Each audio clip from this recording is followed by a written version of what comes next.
ಸಾಮಾನ್ಯವಾಗಿ ಹುಣ್ಣಿಮೆಯ ಮಾರನೇ ಪಾಡ್ಯದ ದಿನ ಮಧ್ಯಾಹ್ನದ ಹೊರಗಡೆ ಎಲ್ಲ ಊರುಗಳಲ್ಲಿ ಸುಗ್ಗಿ ಮುಕ್ತಾಯ ಆಗ್ತದೆ. ಆದರೆ ಬೆಳಂಬರದಲ್ಲಿ ಏನಾಗಿದೆ, ಹೋಳಿ ಸುಟ್ಟಿದ ನಂತರವೂ ಪಾಡ್ಯದ ಇಡೀ ದಿನ ಸುಗ್ಗಿ ಮುಂದುವರಿತದೆ. ಇಲ್ಲಿ ಸಾಕಷ್ಟು ವಿಶೇಷ ಆಚರಣೆಗಳಿದ್ದಾವೆ.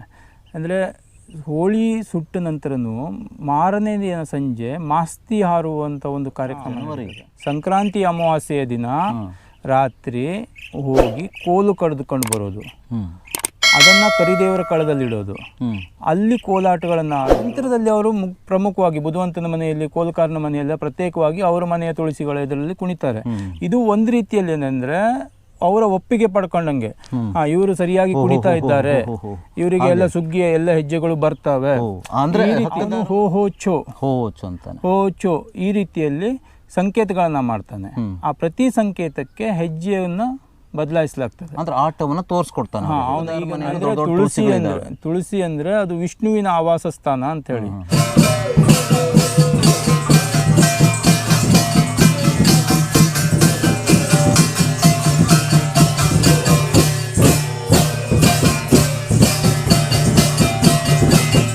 ಸುಗ್ಗಿಯಲ್ಲಿ ಪ್ರಮುಖವಾಗಿ ಕಾಮನನ್ನು ಆರಾಧಿಸುವುದು ಕೂಡ ಒಂದು ಪ್ರಮುಖ ಒಂದು ಸಂಕೇತ. ಅದು ಕಾಮ ವಿಷ್ಣುವಿನ ಮಗ, ಅವನಿಗೆ ಮಾರ ಅಂತ ಕೂಡ ಹೇಳ್ತಾರೆ. ಸಾಮಾನ್ಯವಾಗಿ ಜನಪದದಲ್ಲಿ ಸಾಕಷ್ಟು ಸಮುದಾಯದ ಸುಗ್ಗಿಯನ್ನು ನಾವು ಅಂಕೋಲದಲ್ಲಿ ಕಾಣ್ತೇವೆ, ಹಾಗೆ ಉತ್ತರ ಕನ್ನಡ ಜಿಲ್ಲೆಯಲ್ಲಿ ಕಾಣ್ತೇವೆ.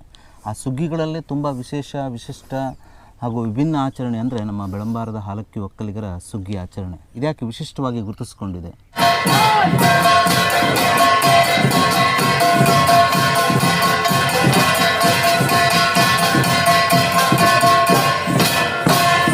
ಸಾಮಾನ್ಯವಾಗಿ ಸುಗ್ಗಿ ಏನಿದೆ ಎಲ್ಲ ಸಮುದಾಯಗಳಲ್ಲಿ ಹೋಳಿ ಸುಡುವ ಪೂರ್ವದಲ್ಲಿ, ಕಾಮದಹನದ ಪೂರ್ವದಲ್ಲಿ ಅದು ಮುಕ್ತಾಯ ಆಗ್ತದೆ. ಸುಗ್ಗಿಯ ತುರಾಯಿಗಳನ್ನು ಕಳಚಿಟ್ಟು ಆಮೇಲೆ ಕಾಮದಹನ ಮಾಡಿ ಮಾರನೇ ಕರಿ ಹೋಗುವುದರ ಮೂಲಕ ಸುಗ್ಗಿ ಮುಕ್ತಾಯ. ಸಾಮಾನ್ಯವಾಗಿ ಹುಣ್ಣಿಮೆಯ ಮಾರನೇ ಪಾಡ್ಯದ ದಿನ ಮಧ್ಯಾಹ್ನದ ಹೊರಗಡೆ ಎಲ್ಲ ಊರುಗಳಲ್ಲಿ ಸುಗ್ಗಿ ಮುಕ್ತಾಯ ಆಗ್ತದೆ. ಎಲ್ಲ ಸಮುದಾಯದ ಮುಗಿತದೆ. ಆದರೆ ಬೆಳಂಬರದಲ್ಲಿ ಏನಾಗಿದೆ, ಹೋಳಿ ಸುಟ್ಟಿದ ನಂತರವೂ ಪಾಡ್ಯದ ಇಡೀ ದಿನ ಸುಗ್ಗಿ ಮುಂದುವರಿತದೆ. ಇಲ್ಲಿ ಸಾಕಷ್ಟು ವಿಶೇಷ ಆಚರಣೆಗಳಿದ್ದಾವೆ. ಅಂದರೆ ಹೋಳಿ ಸುಟ್ಟ ನಂತರನೂ ಮಾರನೇ ದಿನ ಸಂಜೆ ಮಾಸ್ತಿ ಹಾರುವಂಥ ಒಂದು ಕಾರ್ಯಕ್ರಮ ನಡೀತದೆ. ಅದರ ಪೂರ್ವದಲ್ಲಿ ಆ ದಿನ ಬೆಳಗ್ಗೆಯಿಂದ, ಹೋಳಿ ಸುಟ್ಟ ಮಾರನೇ ದಿನ ಬೆಳಗ್ಗೆಯಿಂದ ಬೆಳಂಬರದ ಪ್ರತಿ ಮನೆಯಲ್ಲಿ ಕೂಡ ಸುಗ್ಗಿಯ ತಂಡದವರು ಹೋಗಿ ಕುಣಿದು ಬರ್ತಾರೆ. ಮತ್ತು ಆಚರಣೆ ಮುಗಿದಿರೋದಿಲ್ಲ, ಸುಗ್ಗಿಯ ಸಂಭ್ರಮ ಮುಂದಿರೋದು. ಹೋಳಿಯವರೆಗೂ ದಶಮಿಯಿಂದ ಹೋಳಿಯವರೆಗೆ ಏನಾಗಿರ್ತದೆ, 2 ದಿನ ಎಲ್ಲ ತಾಲೀಮುಗಳು ಆದಮೇಲೆ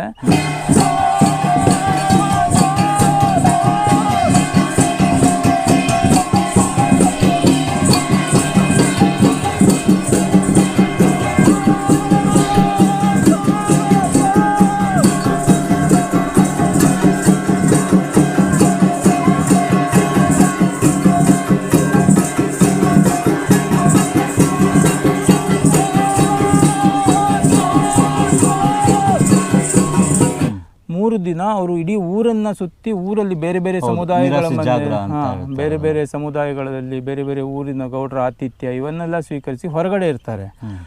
ಊರಿನ ಪ್ರತಿ ಮನೆಯಲ್ಲಿ ಸುಗ್ಗಿ ಕುಣಿಯೋದು ಅವರು ಹಬ್ಬದ ದಿನ ಅಂತ, ಹೋಳಿಯ ಮಾರನೇ ಪಾಡ್ಯದ ದಿನ. ಅದಕ್ಕಿಂತ ಮೊದಲು ಮಿರಾಸಿ ಜಾಗರದ ದಿನ ಅವರು ಊರಿನ ಹಕ್ಕದಾರ ಮನೆಯಲ್ಲಿ ಅಷ್ಟೇ ಕುಣಿತಾರೆ. ಅದು ಒಂದು ರೀತಿಯಲ್ಲಿ ಏನಂದ್ರೆ ಸುಗ್ಗಿ ಆಚರಣೆ ಆರಂಭ ಆಗೋದು ಸಂಕ್ರಾಂತಿ ಅಮಾವಾಸ್ಯೆಯಿಂದ. ಸಂಕ್ರಾಂತಿ ಅಮಾವಾಸ್ಯೆಯ ದಿನ ರಾತ್ರಿ ಹೋಗಿ ಕೋಲು ಕಡಿದುಕೊಂಡು ಬರೋದು, ಅದನ್ನು ಕರಿದೇವರ ಕಳದಲ್ಲಿಡೋದು, ಅಲ್ಲಿ ಕೋಲಾಟಗಳನ್ನು ಆಡೋದು ಅಥವಾ ಕುಣಿತಗಳನ್ನು ಪ್ರಾಕ್ಟೀಸ್ ಮಾಡೋದು.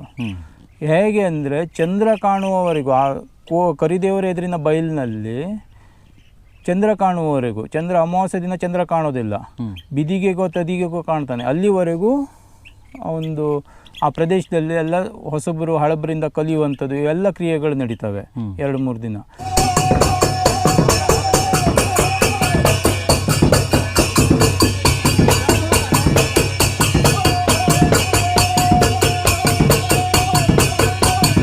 ಯಾವಾಗ ಚಂದ್ರ ಕಂಡನೋ ಆ ನಂತರ ಅದು ಒಂದು ಸುಗ್ಗಿ ಮಂಡ ಅನ್ನುವಂಥ ಒಂದು ಜಾಗ, ನಿರ್ದಿಷ್ಟ ಜಾಗ ಇರ್ತದೆ ಕರಿದೇವರ ಕಳದ ಹತ್ರ. ಆ ಮಂಡದಲ್ಲಿ ಅಲ್ಲಿಂದ ಪಾಲ್ಗುಣ ದಶಮಿಯವರೆಗೂ ಈ ಕೋಲಾಟಗಳನ್ನೆಲ್ಲ ಅಥವಾ ಸುಗ್ಗಿಯ ಕುಣಿತ, ಕುಂಚಿನ ಕುಣಿತ ಇವನ್ನೆಲ್ಲ ತಾಲೀಮ್ ಮಾಡ್ತಾರೆ.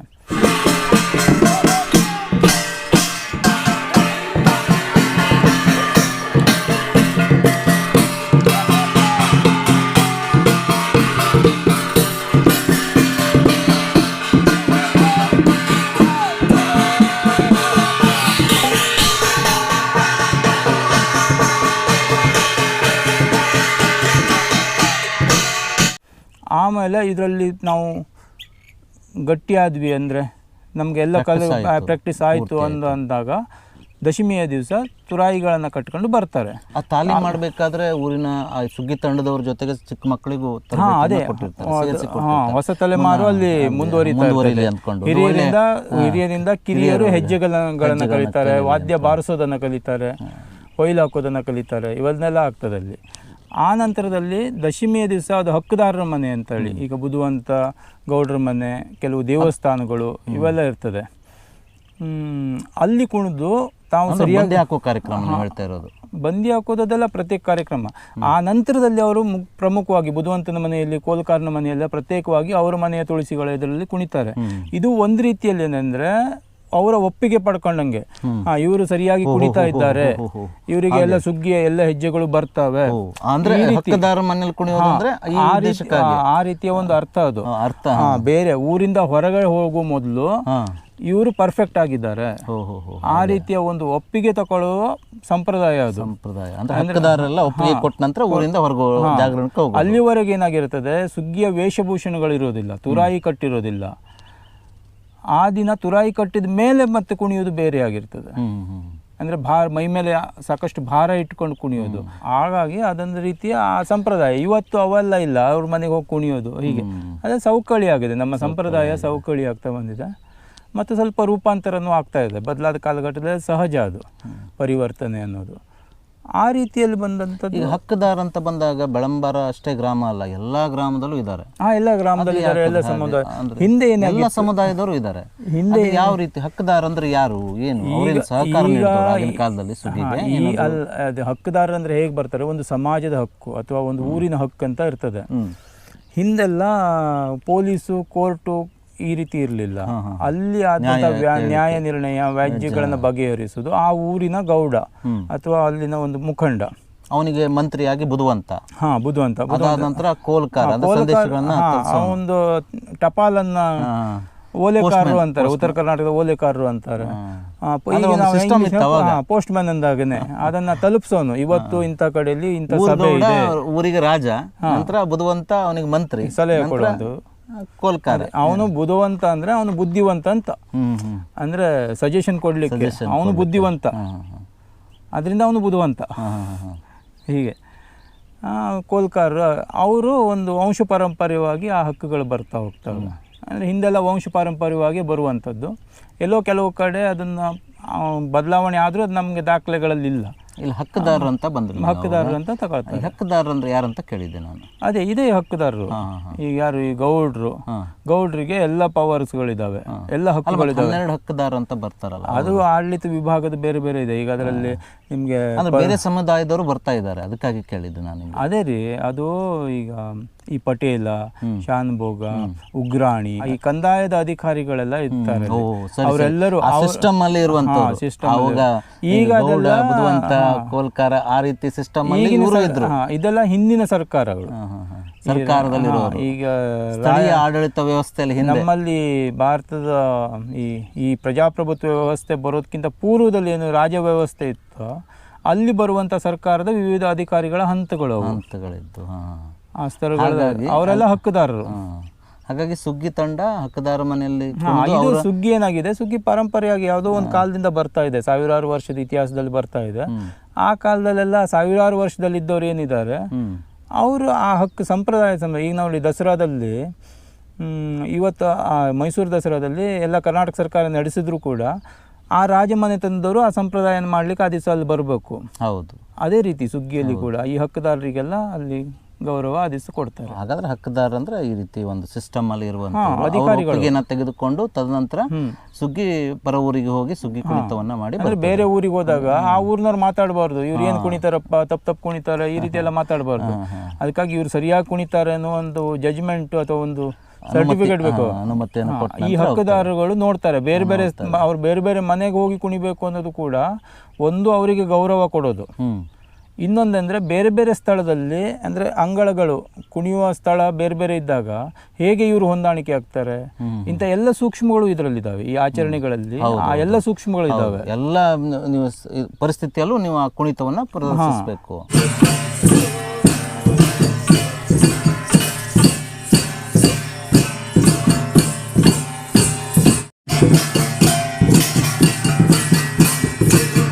ಆ ರೀತಿ ತಾಲೀಮನ್ನು ಪಡೆದು ಇಲ್ಲಿ ಅನುಮತಿಯನ್ನು ಪಡೆದು ಪರ ಊರಿಗೆ ಸಾಕ್ತಾರೆ.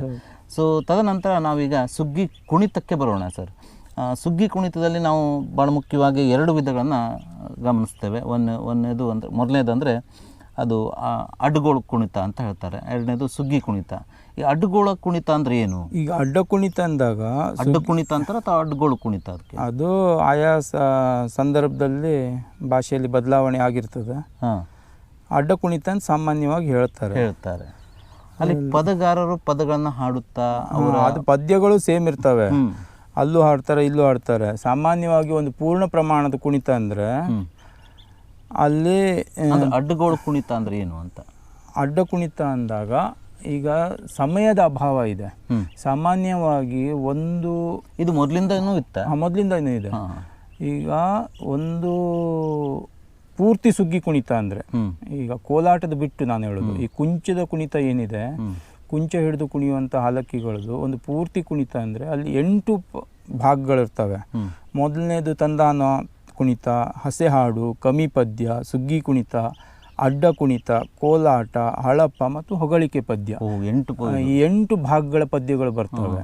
ಈ 8 ಭಾಗ, ಪ್ರತಿ ಪದ್ಯಕ್ಕೆ ಸಾಮಾನ್ಯವಾಗಿ ಒಂದು 2 ನಿಮಿಷದ ಕಾಲಾವಧಿ ಬೇಕಾಗ್ತದೆ.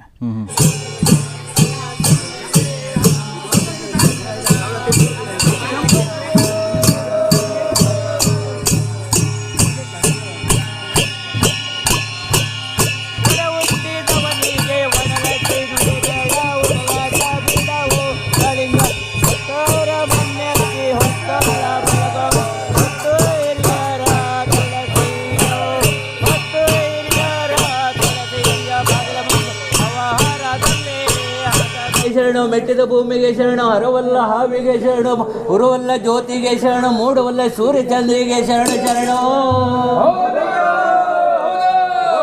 ತಾಳೇನ ಮದ್ದಳೇನ ಕೋಲ ಕುಂಚಕ್ಕೆ ಶರಣ ಶರಣ. ಅಂತೆ ಇರುವರು ಶಿರಾರಿ ರಘುಪತಿ ರಾಮನೇ ರಾಮನಲ್ಲವಯ್ಯ.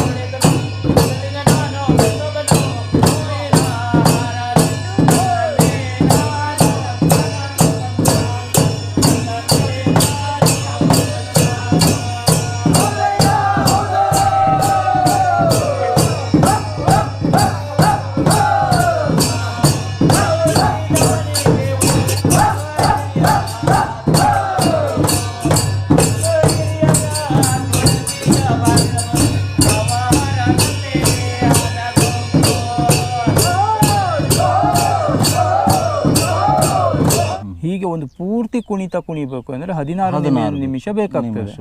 ಸಮಯದ ಅಭಾವ ಇದ್ದಾಗ, ಈಗ ನಾನು ಆಗಲೇ ಹೇಳಿದೆ, ಯಾವುದು ಈಗ ಮಾರನೇ ದಿನ ಬೆಳಂಬಾರದ ಎಲ್ಲ ಮನೆಗಳಲ್ಲಿ ಹೋಗಿ ಸುಗ್ಗಿ ಕುಣಿತಾರೆ ಅಂತೇಳಿ. ಆವಾಗ ಪೂರ್ತಿ ಮನೆಗೆ ಹೋಗಿ ಕುಣಿಬೇಕು ಅಂದರೆ ಅವ್ರಿಗೆ 16 ನಿಮಿಷ ಕುಣಿಲಿಕ್ಕೆ ಬೇಕಂದರೆ ಅಲ್ಲಿನ ಪ್ರಿಪರೇಷನ್ನು, ಅಲ್ಲಿಂದ ಹೊರಡೋದು ಮಾಡೋದು ಹೇಳಿ ಅದಕ್ಕೊಂದು 10-15 ನಿಮಿಷ ಹೋಗಿದ್ರೆ ಅದನ್ನು ಅರ್ಧ ಗಂಟೆ ಬೇಕಾಗ್ತದೆ. ಒಂದು ದಿನದಲ್ಲಿ 100 ಗಟ್ಟಲೆ ಮನೆಗಳಿಗೆ ಮುಟ್ಲಿಕ್ಕೆ ಆಗೋದಿಲ್ಲ. ಸುಮಾರು ಒಂದು 300ಕ್ಕಿಂತ 500 ಮನೆ ಅಷ್ಟಿದ್ದಾವೆ. ಅಷ್ಟು ಮನೆಗೆ ಹೋಗ್ಲಿಕ್ಕೆ ಆಗೋದಿಲ್ಲ. ಆವಾಗ ಸಮಯ ಉಳಿಸಬೇಕು ಅಂದಾಗ ಅದರ ಆ 8 ಪದ್ಯ ಭಾಗದಲ್ಲಿ ಅಡ್ಡ ಕುಣಿತ ಒಂದಿತ್ತು. ಅದೇನು, ಅಡ್ಡ ಕುಣಿತದಲ್ಲಿ ಒಂದು ಮುಖದಲ್ಲಿ ಬಂದು ಒಂದು ಮುಖದಲ್ಲಿ ಹೋಗ್ತಾರೆ, ಒಂದು ಮುಖದಲ್ಲಿ ಬಂದು ಒಂದು ಮುಖದಲ್ಲಿ ಹೋಗ್ತಾರೆ. ಅದಕ್ಕೆ ಬೇಕಾಗೋದು 2 ನಿಮಿಷ. ಹಾಗಾಗಿ ಅದನ್ನು ಒಂದು ಇಟ್ಕೊಳ್ತಾರೆ. ಅದನ್ನ ಎಲ್ಲ ಮನೆಯಲ್ಲೂ ಕುಣಿತಾ ಹೋಗ್ತಾರೆ. ಎಲ್ಲಿ ಸಮಯವನ್ನು ಉಳಿಸಬೇಕು ನಾವು ಆವಾಗ ಪೂರ್ಣ ಕುಣಿತ ಬೆಳೆದು ಅಡ್ಡ ಕುಣಿತ ಕುಣಿದು ಹೋಗ್ತಾರೆ. ಅದು ಅಡ್ಡ ಕುಣಿತ ಅನ್ನೋದು ಈ ಪೂರ್ತಿ ಕುಣಿತದ ಒಂದು ಹೆಜ್ಜೆಯ ಭಾಗ, ಒಂದು ಹೆಜ್ಜೆ ಒಂದು ಹಂತ. ಅದಕ್ಕೆ ತುರಾಯಿ ಹಾಕೊಂಡು ಕುಣಿತಾರೆ. ಅದನ್ನ ತುರಾಯಿಗಳು ಎಲ್ಲರೂ ಹಾಕೊಳ್ತಾರೆ. ಈಗ ಏನು ತುರಾಯಿ ಹಾಕಿ ಕುಣಿಯೋದಿಲ್ಲ, ಯಾಕೆಂದ್ರೆ ಎಲ್ಲಿ ಜಾಗ ಸ್ವಲ್ಪ ಕಡಿಮೆ ಇದೆಯೋ ತುರಾಯಿ ಗಾತ್ರ ಜಾಸ್ತಿ ಇರ್ತದೆ.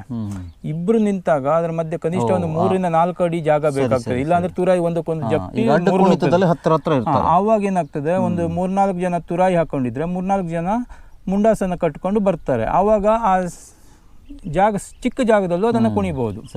ಅದಕ್ಕಾಗಿ ಸುಗ್ಗಿ ತಂಡಗಳ ಮಧ್ಯೆ ಕೆಲವರು ತುರಾಯಿಗಳು ಇಲ್ಲದೆ ಬರೀ ಮುಂಡಾಸ್ ಕಟ್ಕೊಂಡು ಕುಣಿತಾರೆ. ಅಂದ್ರೆ ಆ 2 ತುರಾಯಿ ಜಪ್ಪುಕೊಳ್ಳುವಂತ ಜಾಗ ಕಡಿಮೆ ಆಗ್ತದೆ. ಈ ಆ 2 ತುರಾಯಿಗಳ ಮಧ್ಯದಲ್ಲಿ ಇನ್ನೊಂದು ಸುತ್ತಿನವರು ಸುತ್ತಕೊಳ್ತಾರೆ. ಇದು ಅಡ್ಡ ಕುಣಿತದ ಬಗ್ಗೆ ಆಯ್ತು. ಸುಗ್ಗಿ ಕುಣಿತದಲ್ಲಿ ಹೈಲ್ಗಾರ ಅಂತ ಇರ್ತಾರೆ ಒಬ್ರು, ಅವರೇ ಆ ಸುಗ್ಗಿ ತಂಡದ ಮುಖ್ಯಸ್ಥರೇ. ಸುಗ್ಗಿ ತಂಡದಲ್ಲಿ ಎಷ್ಟು ಜನ ಇರ್ತಾರೆ? ಸುಗ್ಗಿ ತಂಡದ ಸಾಮಾನ್ಯವಾಗಿ ಎಲ್ಲರಿಗೂ ಬರ್ತದೆ. ಆದರೆ ಅದರಲ್ಲಿ ಸ್ವಲ್ಪ ಎಕ್ಸ್ಪರ್ಟ್ ಯಾರು ಇರ್ತಾರೆ ಅವರೊಂದು 3-4 ಜನರನ್ನು ಆರಿಸಿ ಇಟ್ಕೊಂಡಿರ್ತಾರೆ. ಒಂದು ಕುಣಿತದಲ್ಲಿ ಒಬ್ಬ ಹೊಯ್ಲ್ಕಾರ ಅದನ್ನು ನಿರ್ದೇಶನ ಮಾಡ್ತಾರೆ. ಹೊಯ್ಲ್ಗಾರ ಅಂದ್ರೆ ಯಾರು? ಆ ಕುಣಿತದಲ್ಲೇ ಒಬ್ಬ ಮನುಷ್ಯ ಮುಖ್ಯಸ್ಥನಾಗಿ ಅವ್ರು ಗುರುತಿಸ್ಕೊಂಡಿರ್ತಾರೆ. ಅವನು ಹೋ ಹೋ ಚೋ ಅಂತಾನೆ, ಹೋ ಚೋ ಈ ರೀತಿಯಲ್ಲಿ ಸಂಕೇತಗಳನ್ನ ಮಾಡ್ತಾನೆ. ಆ ಪ್ರತಿ ಸಂಕೇತಕ್ಕೆ ಹೆಜ್ಜೆಯನ್ನು ಬದಲಾಯಿಸಲಾಗ್ತದೆ. ಅಂದ್ರೆ ಆಟವನ್ನು ತೋರಿಸ್ಕೊಡ್ತಾನೆ. ಅವನು ಈಗ ನೆಕ್ಸ್ಟ್ ಈ ಒಂದು ಹಂತ ಮುಗೀತು, ಒಂದು ತಂದಾನ ಹಂತ ಮುಗೀತು, ಈಗ ಬೇರೆ ಪದ್ಯ ಕಮ್ಮಿ ಪದ್ಯದ ಬರ್ತದೆ, ಅಥವಾ ಅಡ್ಡ ಕುಣಿತದ ಪದ್ಯದ ಬರ್ತದೆ, ಅಥವಾ ಹಡಪದ ಪದ್ಯ ಬರ್ತದೆ ಅಂತ ಹೇಳೋದು. ಆವಾಗ ಅದು ಪ್ರತಿಯೊಂದು ಪದ್ಯಗಳಿಗೂ ಸುತ್ತುವ ರೀತಿ ಬೇರೆ ಆಗಿರ್ತದೆ.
ಸಮಾಂತರವಾಗಿ ಅದು ಅಡ್ಡ ಕುಣಿತದ ಸಂದರ್ಭದಲ್ಲಿ ಬರ್ತದೆ.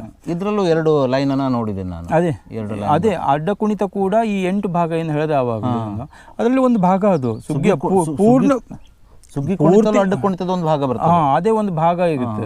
ಅದು 8ರಲ್ಲಿ ಅದು ಒಂದು ಭಾಗ. ಅದನ್ನೇ ನಾವು ಬೇರೆ ಬೇರೆ ಕಡೆ ಬಳಸ್ಕೊಳ್ತೀವಿ. ಸುಗ್ಗಿ ಕುಣಿತದಲ್ಲಿ ಬಳಸ್ಕೊಳ್ತೀವಿ. ಅನಂತರ ವರ್ತುಲವಾಗಿ, ಆನಂತರ ಚೌಕಾಕಾರ, ನಕ್ಷತ್ರಾಕಾರದ ಬರ್ತದೆ. ಇದನ್ನೆಲ್ಲ ಹೈಲ್ಗಾರ ಅವರಿಗೆ ತೋರಿಸ್ತಾನೆ. ಅವನಿದ್ರಿಂದ ಹೆಜ್ಜೆಗಳು ಬದಲಾಗ್ತವೆ. ಹೈಲ್ಗಾರನ ಹೋಚು ಅಂದ ತಕ್ಷಣ ಹೆಜ್ಜೆಗಳು ಬದಲಾಗ್ತವೆ. ಹೆಜ್ಜೆಗಳು ಬದಲಾಗ್ತವೆ. ಅದನ್ನ ನಿರ್ದೇಶನ ಕೊಡುವ ಅವನೊಂದು ರೀತಿ ನಿರ್ದೇಶಕ, ನೃತ್ಯದ ನಿರ್ದೇಶಕ ಅವನು. ಹೊಯ್ಲ್ಕಾರ ಅಂದ್ರೆ ನಮ್ಮ ಈಗಿನ ಭಾಷೆಯಲ್ಲಿ ಹೇಳ್ಬೇಕಂದ್ರೆ ಅವನು ನಿರ್ದೇಶಕ. ಎಷ್ಟು ಜನ ಹೊಯ್ಲ್ಕಾರ ಇರ್ತಾರೆ? ಒಂದು ಕುಣಿತಕ್ಕೆ ಒಬ್ಬನು. ಆದ್ರೆ ತಂಡದಲ್ಲಿರೋ ಸಾಕಷ್ಟು ಜನರಿಗೆ ಅದು ಗೊತ್ತಿರ್ತದೆ. ಪ್ರಮುಖವಾಗಿ 3-4 ಜನ. ಅಂದ್ರೆ ಪ್ರತಿ ಸರಿ ಕುಣಿದು ಸುಸ್ತಾದಾಗ ಅವನಿಗೆ ಮುಂದೆ ಕೆಲವರಿಗೆ ಹಿಂದೆ ಕುಣಿದವರಿಗೆ ಕೆಲವರಿಗೆ ವಿಶ್ರಾಂತಿ ಕೊಟ್ಟು ಬೇರೆಯವರು ಬರ್ತಾರೆ. ಒಂದು ಏನಾಗಿರ್ತದೆ ಈ ಹಲ್ಲಕ್ಕಿಗಳದ್ದು ಕುಂಚಿದ ಕುಣಿತದಲ್ಲಿ ಅದು 8 ಜನ ಅಥವಾ 16 ಜನ ಅಥವಾ 32 ಜನ ಈ ರೀತಿಯಲ್ಲಿ ಇಟ್ಕೊಂಡಿರ್ತಾರೆ. ಅದರಲ್ಲಿ ಒಬ್ಬನನ್ನ ಅವರು ಹೊಯ್ಲ್ಕಾರ ಅಂತ ಬಳಸ್ಕೊಳ್ತಾರೆ. ಎಷ್ಟು 12 ಕುಣಿತಗಳು ಇರ್ತವೆ. 8 ಕುಣಿತಗಳು ಇರ್ತವೆ. 16 ನಿಮಿಷ ಬೇಕಾಗ್ತದೆ ಪೂರ್ಣ ಪ್ರಮಾಣದಲ್ಲಿ ಕುಣಿದಾಗ. ಅದು ಒಂದು ಇದು ಅದು ಸ್ವಲ್ಪ ವ್ಯತ್ಯಾಸ ಆಗ್ತದೆ. ಅಂದರೆ ಸಮಯ ಒಂದು ಕಂಡಾಗ 12 ನಿಮಿಷ, ಒಂದೊಂದ್ಸರಿ 16 ನಿಮಿಷಕ್ಕೆ ಆಗಬೇಕಾಗಿದ್ದು 12 ನಿಮಿಷಕ್ಕೂ ಮುಗಿದೋಗ್ಬಿಡ್ತದೆ. ಅಂದರೆ ಅದು ಕುಣಿಯುವವರ ವೇಗದ ಮೇಲೆ ಅಥವಾ ಬಾರಿಸುವವರ ವೇಗದ ಮೇಲೆ ಹೋಗ್ಬಿಡ್ತದೆ. ಈಗ ತುಳಸಿ ಪೂಜೆಯನ್ನು ಮಾಡಿ ಇವರು ಸುಗ್ಗಿ ತಂಡದವರು ಪ್ರತಿಯಲ್ಲಿ ಕೂಡ ಪ್ರತಿ ಹಂತದಲ್ಲಿ ಕೂಡ ಅದು ತುಳಸಿಯ ಎದುರಿನಲ್ಲೇ ಕುಣಿಯೋದು. ಅದೇ ತುಳಸಿ ಅಂದರೆ ಅದು ವಿಷ್ಣುವಿನ ಆವಾಸ ಸ್ಥಾನ ಅಂತ ಹೇಳಿ. ಇಲ್ಲಿ ಸುಗ್ಗಿಯಲ್ಲಿ ಪ್ರಮುಖವಾಗಿ ಕಾಮನನ್ನು ಆರಾಧಿಸುವುದು ಕೂಡ ಒಂದು ಪ್ರಮುಖ ಒಂದು ಸಂಕೇತ ಅದು. ಹ್ಮ್. ಕಾಮ ವಿಷ್ಣುವಿನ ಮಗ, ಹಾಂ ಹಾಂ ಹಾಂ. ಅವನಿಗೆ ಮಾರ ಅಂತ ಕೂಡ ಹೇಳ್ತಾರೆ. ಸಾಮಾನ್ಯವಾಗಿ ಜನಪದದಲ್ಲಿ ಮಾರ ಅಂತ ಬಂದರೆ ಅದು ಮನ್ಮಥ. ಮಾರಪಿತ ಅಂದರೆ ವಿಷ್ಣು. ಮಾರಪಿತನ ಮುಂದೆ ಮಾರನ ವೈಭವಗಳನ್ನು ಪ್ರಸ್ತುತಪಡಿಸುವಂಥದ್ದು. ಹಾಗಾಗಿ ಅದು ತುಳಸಿ ಎದುರಿನಲ್ಲಿ ಮಾಡುವಂಥದ್ದು. ಮತ್ತು ಅಲ್ಲಿ ಸಾಮಾನ್ಯವಾಗಿ ಹಾಡುವುದೆಲ್ಲ ವಿಷ್ಣುವಿಗೆ ಸಂಬಂಧಪಟ್ಟಂತಹ ಒಂದು, ಈಗ ನಾರಾಯಣ ಅಂತೇಳಿ ಪದ್ಯ ಬರ್ತದೆ, ಗೋವಿಂದ ಅಂತ ಪದ್ಯ, ಗೋವಿಂದ ಹರೇ ಗೋವಿಂದ, ಈ ರೀತಿಯೆಲ್ಲ ಪದ್ಯಗಳು ಅವೆಲ್ಲ ವಿಷ್ಣು ಸ್ತುತಿಗಳು. ಆದ್ದರಿಂದ ಅವೆಲ್ಲ ತುಳಸಿಯ ಮುಂದುಗಡೆ ಮಾಡ್ತಾರೆ. ಯಾಕೆಂದರೆ ತುಳಸಿಯಲ್ಲಿ ವಿಷ್ಣುವಿನ ಆವಾಸ ಸ್ಥಾನ ಅಂಥೇಳಿ. ಮತ್ತು ಹಾಲಕ್ಕಿಗಳ ಮನೆ ತುಳಸಿಯ ಮುಂದೆ ಒಂದು ವೆಂಕಟರಮಣನ ಒಂದು ಶಿಲೆ ಕೂಡ ಇರ್ತದೆ ಸಾಮಾನ್ಯವಾಗಿ.